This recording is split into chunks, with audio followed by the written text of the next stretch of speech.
Represented by La Lens TV. భారతదేశంలో ఈనాటికి వివిధ రకాల పేర్లతో భూములు అనేటివి ఉన్నాయి. అయితే చాలా రకాలుగా ఉన్నటువంటి భూములలో ఈ రోజు మనం తెలుసుకోబోయేది ఎండోమెంట్ ల్యాండ్ సంబంధించిన భూముల గురించి. అంటే దేవాదాయ శాఖకు సంబంధించిన భూములు అనేటివి ఏమిటి, వాటిని ఎవరు పర్యవేక్షిస్తారు, ఆ భూములన్నీ కూడా ఎవరి పేరుపైన ఉంటాయి, ఈ అన్ని అంశాలను కూడా ఈ వీడియోలో చర్చించుకుందాం. కొంగంటి రాజు ఫ్రమ్ లా లెన్స్ టీవీ నుండి. ఇప్పుడు మనం టాపిక్లోకి వెళ్ళిపోదాం. దేవాదాయ శాఖ అంటే దేవాలయాలు, మతపరమైన సంస్థలు, ధార్మిక అభివృద్ధి మరియు వాటి యొక్క నిర్వహణ కోసం ప్రభుత్వం ఏర్పాటు చేసే ప్రత్యేక శాఖ. తెలంగాణలో దీన్ని తెలంగాణ ఎండోమెంట్ డిపార్ట్మెంట్ అంటారు. ఇది రాష్ట్రంలోని ప్రధాన దేవాలయాలను నిర్వహణ, అభివృద్ధి, నిధుల యొక్క పంపిణీ, భూముల యొక్క పరిపాలన చూసే శాఖగా గుర్తింపు పొందినటువంటిది.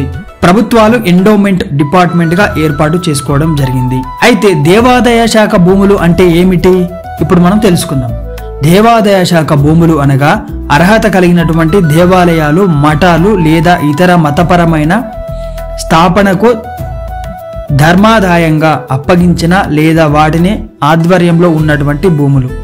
ఈ భూములు దేవాలయాల అవసరాల కోసం, తమ కార్యకలాపాల యొక్క నిర్వహణ కోసం మాత్రమే ఉపయోగించాలి.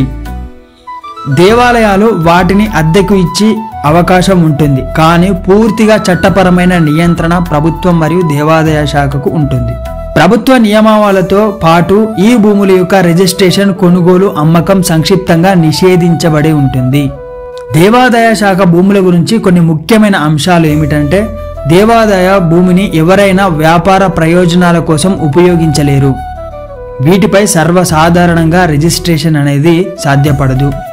ప్రత్యేక అనుమతి అవసరం ఉంటుంది. ఈ భూముల యొక్క నిర్వాహక బాధ్యత దేవాదాయ శాఖ అధికారులకు మాత్రమే ఉంటుంది. టెంపుల్ మేనేజ్మెంట్, అభివృద్ధి మరియు భక్తుల యొక్క వసతుల కోసం భూములు వాడకాన్ని శాఖ పర్యవేక్షిస్తుంది.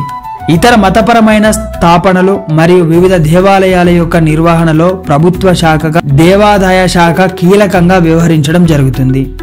దేవాదాయ శాఖ భూముల యొక్క ప్రత్యేకత ఏమిటి అంటే, దేవాదాయ శాఖ భూములకు ప్రత్యేక ప్రాముఖ్యత ఉంటుంది. ఎందుకంటే ఇవి దేవాలయాలు, మఠాలు మరియు ఇతర మతపరమైన సంస్థల నిర్వహణ, అభివృద్ధి, భక్తుల యొక్క సేవ కోసం ప్రధానమైన ఆర్థిక వనరుగా ఉంటుంది.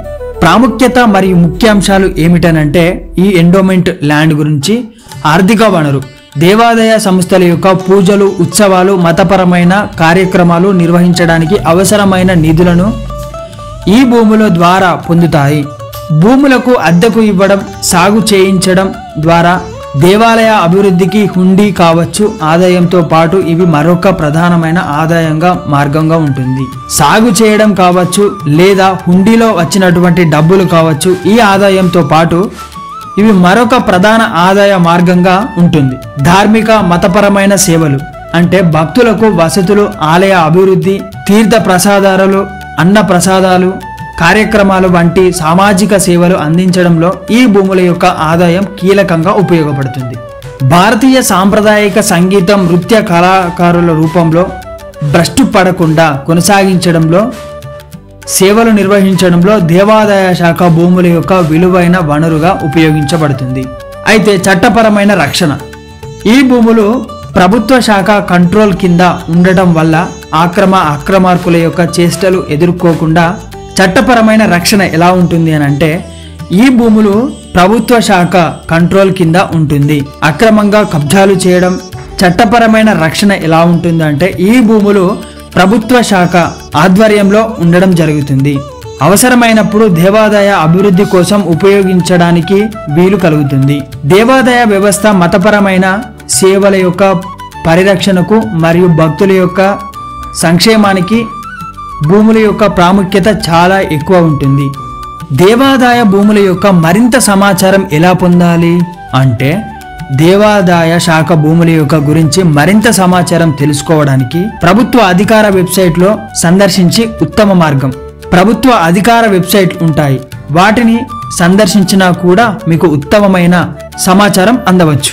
మరింత సమాచారం కోసం ఉపయోగపడే మార్గాలు తెలంగాణ దేవాదాయ శాఖ అధికార వెబ్సైట్ endowment.tn ts.nic.in ద్వారా తాజా నోటిఫికేషన్లు, భూముల యొక్క వివరాలు, పాలసీ గైడ్లైన్లు, సంప్రదింపులు వివరాలు కూడా తెలుసుకోవచ్చు.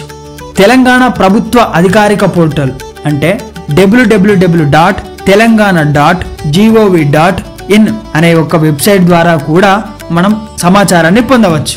స్థానిక దేవాదాయ శాఖ కార్యాలయాలను సంప్రదించడం అంటే ప్రతి జిల్లాలో దేవాదాయ శాఖ కార్యాలయం ఉంటుంది. అక్కడ అధికారులను కలవడం ద్వారా భూముల యొక్క సమాచారం, ఇతర సర్టిఫికేట్ల యొక్క శాశ్వత పరిమితులను తీసుకోవచ్చు. ప్రభుత్వం యొక్క ఉత్తర్వులు, జీవో, సాధారణంగా గెజెట్ నోటిఫికేషన్లు, ప్రభుత్వం యొక్క జారీ చేసే ఉత్తర్వులు అధికారిక వెబ్సైట్లో కూడా PDF రూపంలో కూడా పొందవచ్చు.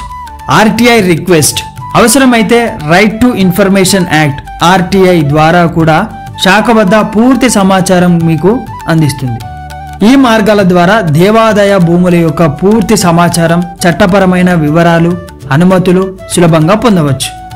దేవాదాయ శాఖకు సంబంధించినటువంటి లేదా ఎండోమెంట్ సంబంధించినటువంటి భూముల విషయం గురించి ఈ వీడియోలో మీరు తెలుసుకున్నారు కదా. దేవాదాయ శాఖకు సంబంధించిన భూముల గురించి మీకు ఇంకేమైనా డౌట్ ఉంటే కింద కామెంట్లో తెలియజేయండి. దాంతోపాటుగా ఎండోమెంట్ ల్యాండ్ అంటే ఏమిటో తెలియని వారికి కూడా తెలియజేయండి.